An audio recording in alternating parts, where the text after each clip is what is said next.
Hai Sobat Pasar Modal, kembali lagi bersama gua Fajar Sidik, seorang perencana keuangan yang akan ngebahas mengenai masalah-masa lalu mengenai keuangan untuk mencapai financial freedom dalam program Nanam Fulus. Untuk hari ini atau video ini kita akan ngebahas mengenai fungsi dan manfaat dari uang. Mungkin dari lu semua, aduh basi banget sih ngebahas masalah itu. Tapi itu penting loh, Sobat Pasar Modal, untuk lu mengetahui semua. Tapi sebenarnya lu nggak tahu esensi uang itu untuk apa sih? Fungsi dan manfaat uang itu seperti apa sih? Hari ini kita ngebahas tentang hal itu. Semoga bermanfaat. Kalau bermanfaat, jangan lupa untuk like, share, dan subscribe. Dan juga jangan lupa untuk komen-komen di bawah. Oke, kita mulai aja. Check it out.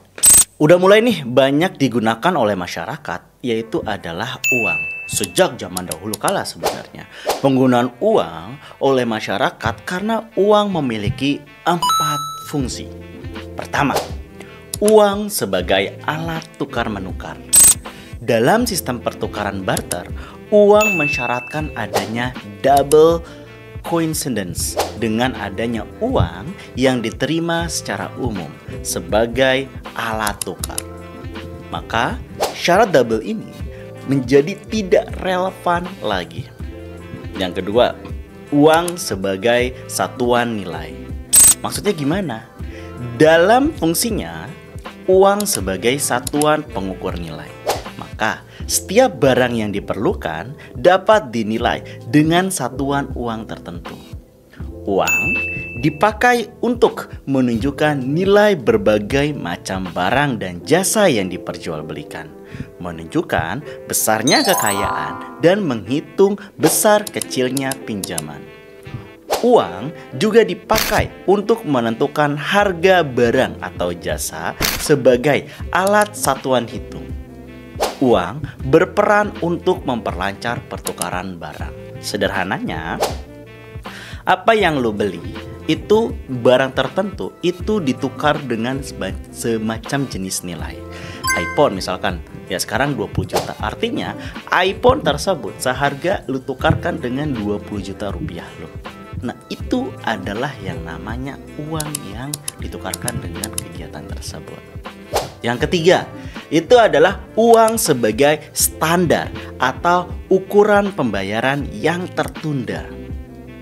Keempat, uang sebagai alat penyimpan nilai dan kekayaan atau store of value dan store of wealth. Sebagai penyimpan nilai atau kekayaan, uang digunakan untuk mengalihkan daya beli dari masa sekarang ke masa yang akan datang. Future money.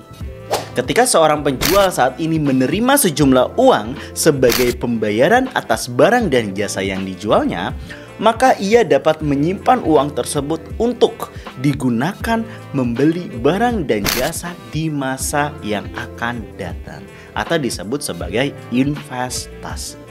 Selain fungsi uang di atas, uang juga memiliki manfaat lainnya, yaitu sebagai pendorong aktivitas ekonomi, di mana uang menjadi patokan ukuran kekayaan seseorang. Dengan begitu, masyarakat akan terdorong untuk memiliki uang, sehingga memacu terjadinya lebih banyak aktivitas ekonomi dari suatu negara. Secara sederhananya, kita ngebagi orang yang memiliki uang itu menjadi 3 kelompok, yaitu adalah kelompok atas, kelompok menengah, dan kelompok bawah. 3 kelompok inilah yang diklasifikasikan berdasarkan uang, yang dimana kelompok menengah itu adalah kelompok yang menjadi sasaran untuk yang namanya kegiatan impulsif dalam hal belanja-belanja atau yang disebut hedonisme.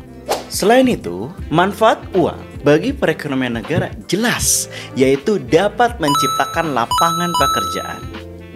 Biasanya, orang yang memiliki uang atau modal banyak tentu nih cenderung akan membuka lapangan pekerjaan.